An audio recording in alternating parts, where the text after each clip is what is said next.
It would seem that we've been compromised in more ways than one. Look at this. Look at this. So I'm here in the League of Heroes. This is our secret hideout. Secrets hideout. And it seems that the mustachioed bandit has left us a message. Well, it is a very good thing that we have rescued Dr. Alien so that he can deal with this, because this is getting out of hand. What's up, everyone? BATCRAFT. That's right. It's Bo here from the TV Talk Podcast. And picking up where we left off last week, we have just saved Dr. Alien, and it is time to up the ante because, of course, as you know, he has got some sort of mental issues going on, an entire doppelganger from a fringe timeline, or I don't know, it gets pretty crazy if you ask me, but regardless, we need to kind of help him get his counterpart in order, and that means that, we're going to get a little technical this episode, and I'm going to show you why. Now, the cybernetic implant on my head has been the subject of a lot of, conversation. And I thought this is a really good opportunity to talk a little bit about what it is, how it works, and how we're going to use it to help out our friend, our friend Dr. Alien, but all of our friends here at BATCRAFT. Perhaps. We'll just have to see. At the end of last week's episode, we came here, which is the ruins of Nanda Parbat. Now, this is a very important place because it has been the source of obviously a lot of great evil, but as noted by this block right here, this was actually the spot, the very peak where I got the Might of Earth 3, or at least the Rod of Power, which gave me the Might of Earth 3. So I have a theory about this peak and what it may or may not mean. All right, now the Heroplex is not done, but I have set up a temporary setup. Yeah. As temporary setup so that we can at least do a little bit of work. So let's talk about this. So this, what I'm going to call Nexus Peak. All right. Nexus Peak. That's where I got my powers. That's where, a lot of good has happened, but it is also the location for Nanda Parbat where a lot of evil has happened. So it seems to be a nexus point between evil and good. Okay, like that seems to be some sort of nexus point. So I'm calling it Nexus Peak, right? There's that. The other thing though is I've been studying my cybernetic implant. This thing on the side of my head. You can't really see it, but you can kind of see it if I shake my head, maybe. It's been keeping me in line, and I don't know a whole lot about it. I know that it's kind of impacting my memory a little bit about what has happened in the past, and especially on Earth 2 and that sort of thing. But beyond that, I know that it also keeps me in line and keeps me on the side of good. And here's essentially what I have found is that the cybernetic implant works like this. It takes the evil and converts it to good, right? So if we have essentially if we essentially build kind of a version of the cybernetic implant, if we use the same technology and we put it on top of Nexus Peak, then essentially we can take whatever evil's there and convert it to good. Okay? This is my thought. Although now I guess it's like, hang on. Take that, take this, right? And then, no, wait, hang on. Take this, that's there, and then put, so, all right, so we got this, right? Nexus Peak, evil, good. They're all kind of flowing through this point. We're going to put the cybernetic implant, we're going to use this kind of technology, and we're going to convert all the evil, nope, get back over here, to good. Nailed it.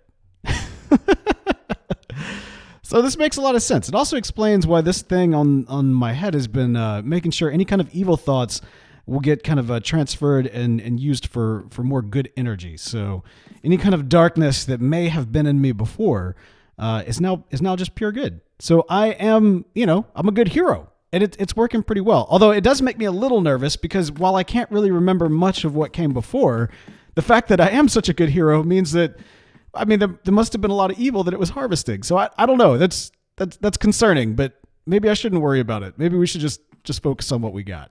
So, and as you can see, I think I did a pretty good job you know, from the specs that we had. Although some strange things occurred. Okay, so like, let's see. It's kind of hard to actually show this thing off because it is so large. Okay?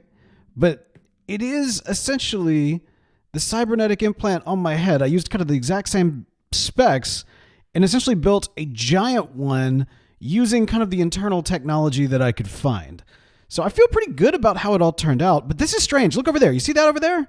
Okay, that and that popped up. And not just that, but like as soon as I got done building this kind of like cable started reaching down from below, and then like a cable from underneath the mountain like almost started like reaching up as if, I don't know, somehow this is connected to these like, I don't know if these are portals or tubes or what exactly this is over here, but suffice to say, this is not your average machine. And so I think we need to fire it up and see if it might be able to help us do what we need to do. All right. I'm not nervous. You're nervous. Let's see. I guess I stand right here. That would make some sense. What? Okay. Nothing happened. Nothing happened. Oh, I got a book. Power low, input required. Power source 1. Lightning strikes and might is given. A rod of copper no longer hidden. Okay.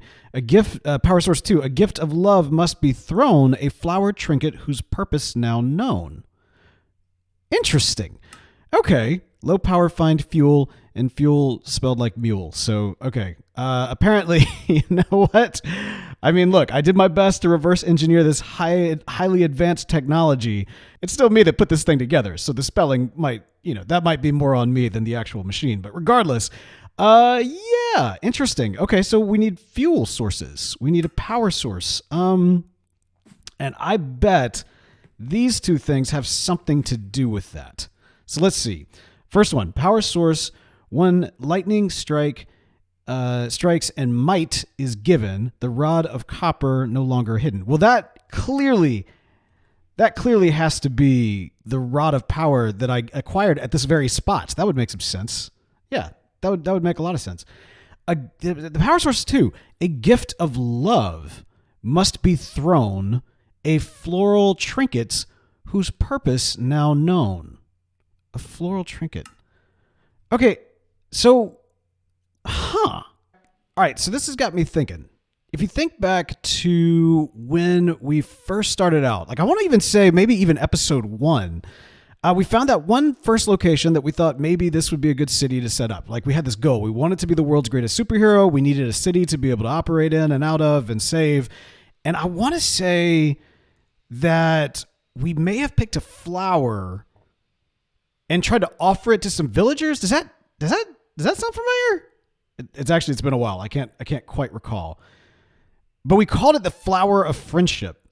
And I think that traveled with us from like the original town that we visited, which we were going to call Yorktown, to the new location where we kind of started setting up called New Yorktown. And then eventually we may have brought it here to New Yorktown. Actually, I should know this because I keep it very close by. Let's see. Yep, here we go. The Flower of Friendship, the Rod of Power. Well, isn't that convenient? Yes, it is. You know, I remember thinking that the Flower of Friendship needed something. Like there was a reason why we had it. And now I'm glad to know what it is.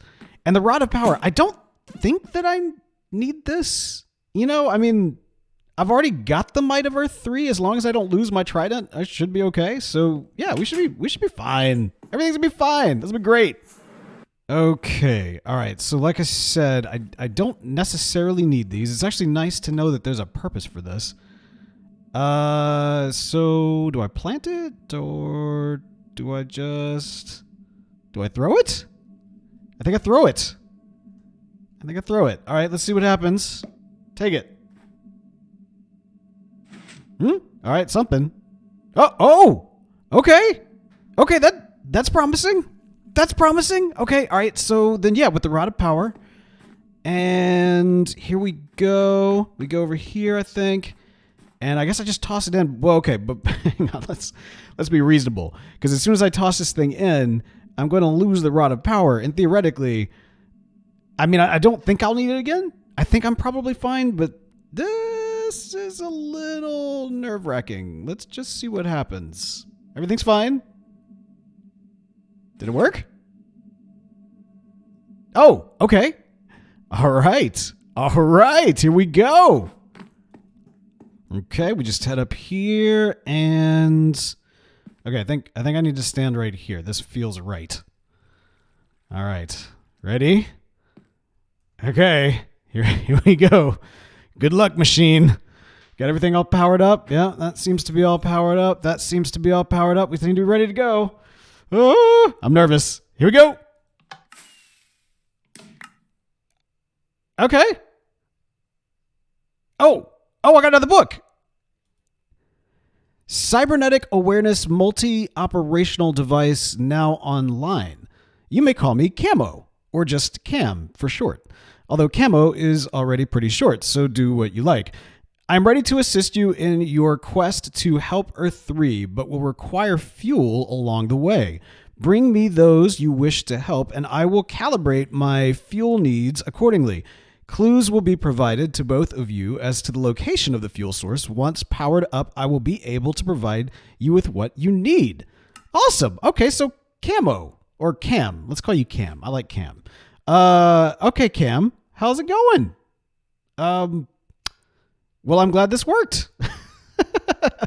I'm glad this worked. Okay, so it sounds like all we need to do then is find Dr. Alien, let him know that once he's got his counterpart ready, we can perhaps help him get the evil version of him back in line, or at least kind of help suppress him a little bit to get him whatever he needs to be able to get those two back together. So we'll hear more from him in terms of what he needs, but it sounds like Cam here might be able to take care of the situation. So this is great. This is awesome.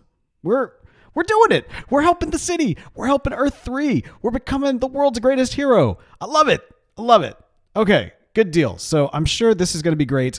And yeah, really looking forward to that. I guess Cam will tell us what kind of fuel sources will be needed in order to help Doc Alien once we have Doc Alien. So we'll need to kind of get with him on that. Now, I noticed something when I was kind of coming into the city, by the way. Today, if you did not know, is April Fool's Day. Now, not for y'all, because April Fool's Day was a couple days ago, but for us, it's today is April Fool's Day, and look what has happened. Look at this. Oh man, I wish I was recording when I saw this, when I came in and saw this, so you could have heard my live reaction. But I was a little blown away. A little blown away. We have got a lot of snow, which who could be the one behind putting snow all over Gotham City? Now, I know what you're thinking. Maybe it's Mr. Freeze. Given the fact that it's April Fool's Day, I'm thinking maybe somebody who is known for bringing a lot of festive cheer to the city may be responsible for this. That's my current theory. But look at look at this. There's a horse. There's a horse on. What even is this? Why would you do it? Oh my gosh. Some snowmen have clearly been let loose all across the city. Oh, look. Hey, yep. I have a feeling you're responsible. Yep. Oh my goodness, this is crazy. This is crazy. Look at all of this. This is probably not helping our lag situation, but I think it's worth it. I think this is definitely worth it. This is pretty great. I do now, by the way, have feathers and ink sacks here available at the bus for anybody looking to make some books with some pens and some quills and whatnot.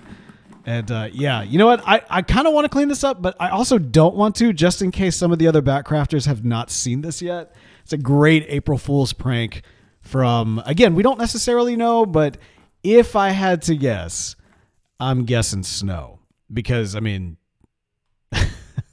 because that's why. Because that's why.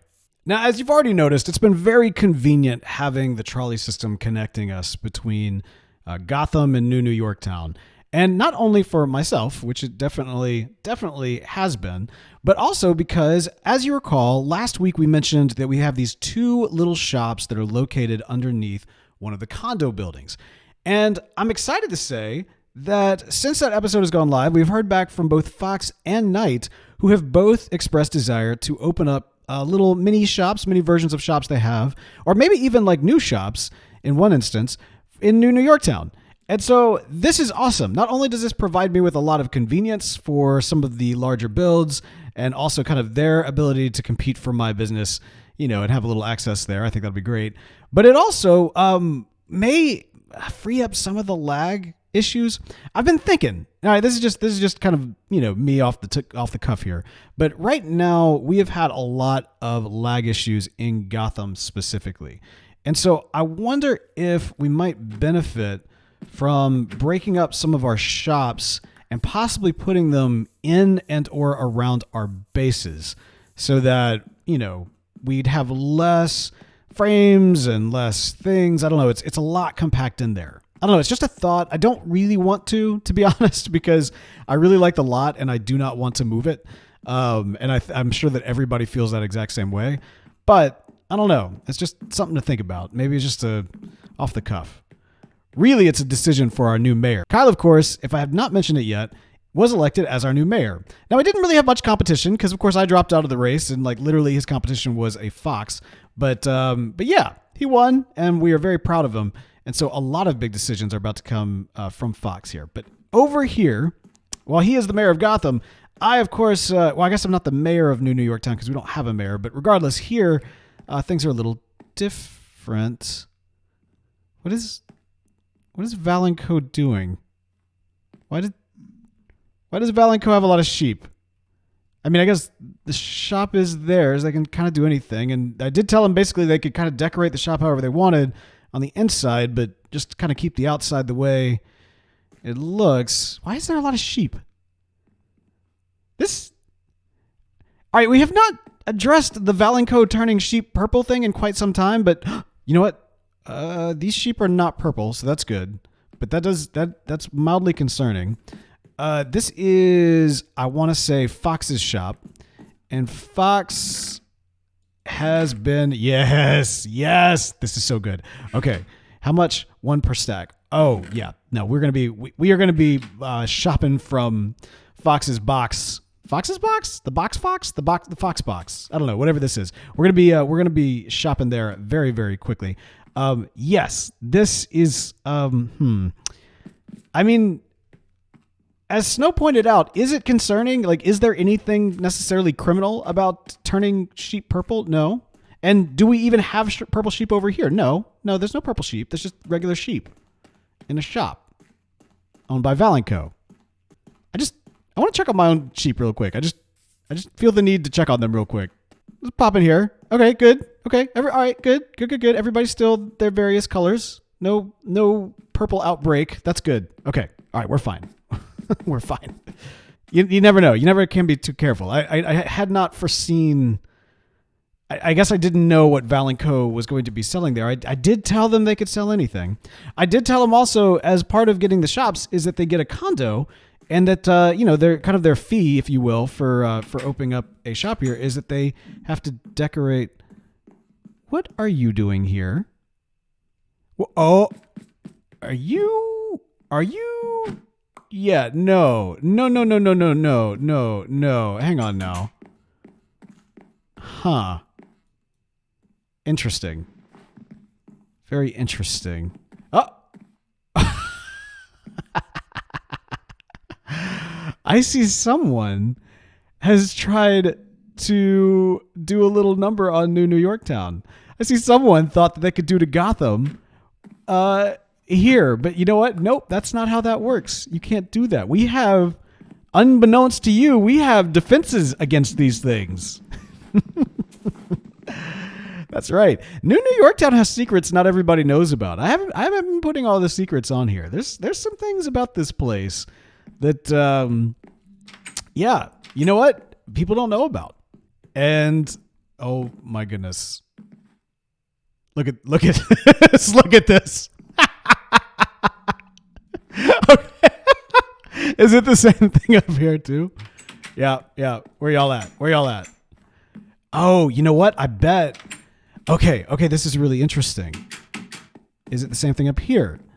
Okay, so somebody put a bunch of snowmen in this building, and they all came here. I bet if I let these guys out, they're going to go downstairs and directly into that first one. What you want to bet? Yeah, let's see what they do.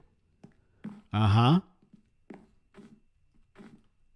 Yep, they're getting right stuck here. Now, there's a reason for that. Yeah, I don't know what it is, but I know what it is. All right, guys. Nope. Nice try. That's hilarious. I had no idea about this. This was a huge surprise. Okay, so do things with this. As I mentioned, I was coming up here because I was going to show off the fact that, Fox and Knight can each kind of choose one of these condos to call their own. Yeah, they can make it whatever they want it to be. It could be like a little storage system for some additional inventory for their shops, or just kind of decorate it to have a little, interior kind of home away from home, kind of feel to it.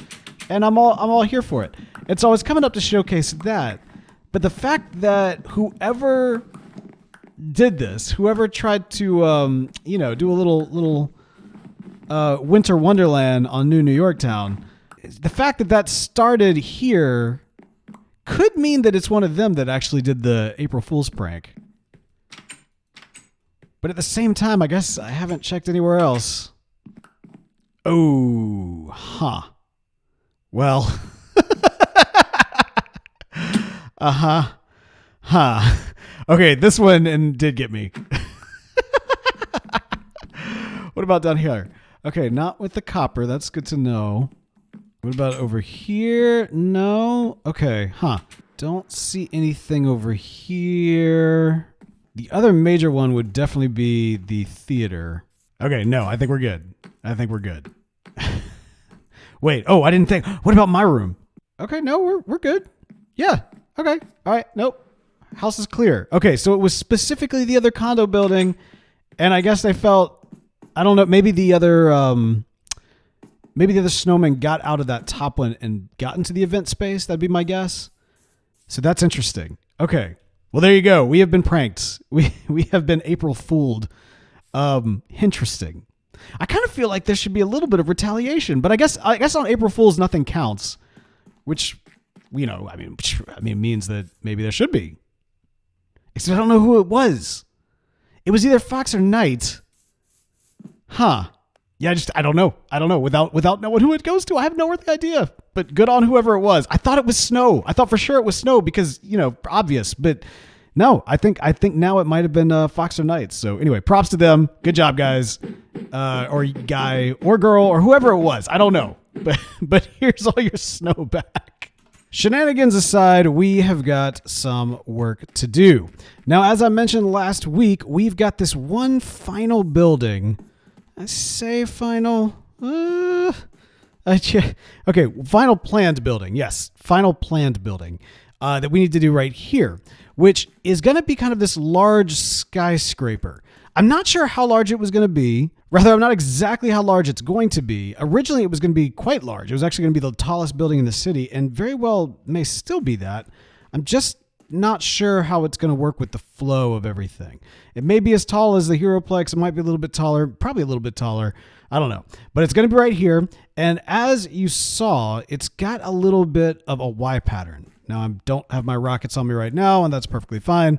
But yeah, we can kind of see from here how it kind of Y's out. Now, that's not necessarily because of Yorktown or anything like that. New Yorktown. It just is kind of a unique shape. Everything else has been a little bit of a box to some extent.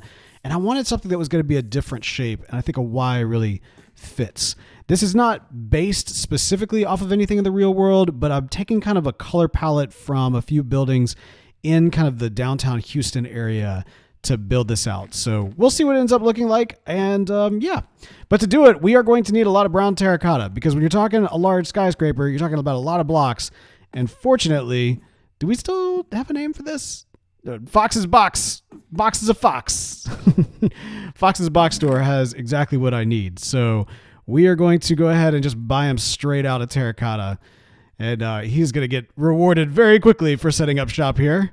I don't think he's going to be disappointed in the slightest. Okay, so we'll see how far we get with this. I mean, if it's...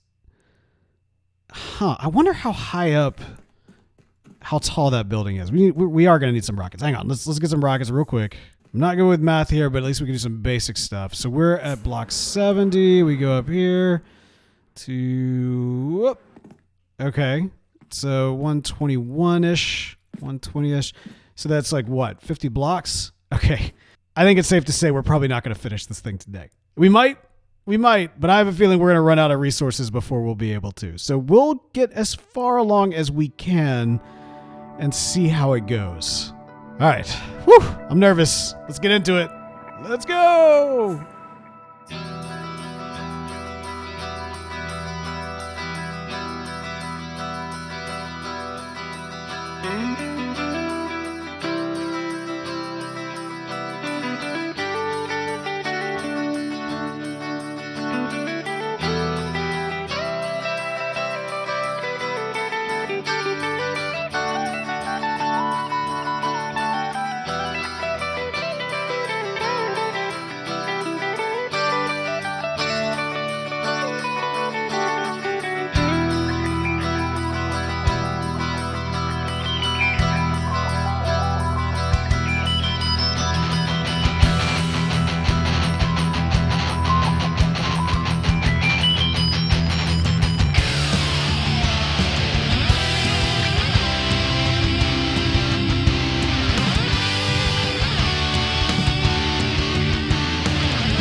All right, and like I said, we're definitely not done, and that's about as far as we got. Now, we did not run out of resources, surprisingly, so far. It's just, mostly we just ran out of time. This thing is going to be really, really big. It doesn't look like, ouch, it doesn't look like much when you're on the street, but I mean, you got to remember, this thing is, it takes up a ton of space. It has a lot of walls. And then on top of that, too, let me get up here, because I decided to go with such a different pattern, or specifically not just like straight up brown terracotta all the way through, but I've got these like logs going back and forth. It's become, this is a challenge. This is very much a challenge. I'm not going to lie. I am not enjoying this build. It's not as bad as this one. This one was definitely awful because it's just difficult to keep up with, but it's the same kind of deal. I mean, when you're building a lot of buildings, especially more corporate type of buildings, you're dealing with a palette that is so very similar that it can get both boring, repetitive, and just kind of hard to keep up with. But I'm glad that I went with the logs because I do think it breaks up the color. Regardless, I think that's about as far as we're going to get. So probably by next episode, more of this will be done. I don't know if it'll be on a time lapse or not. We'll just have to see, because my goal is to get this about probably 3 times as large as it currently is. And this is about a few hours worth of work right here. So yeah, that's going to take some time. So one last thing, I think, before we sign out here, Valenco sheep, you remember how we were checking on that? Well, I came by here earlier and, things are weird. Things are very weird. So I don't know if this is an April Fool's thing. At this point, obviously April Fool's has come and gone. That was earlier and now it's now. And this does not seem to be April Fool's. I think this is Valenco. Got my eye on you, Valenco. I got my eye on you. But this works out well. You know what they say? Keep your friends close and your enemies closer. And in Valenco, very well may be both. So this works out well. But man, there's upside down sheep. That's crazy. All right. Oh, man. All right. Well, we'll keep a lookout on it. That's going to do it for us for this week. Until next time, goodbye.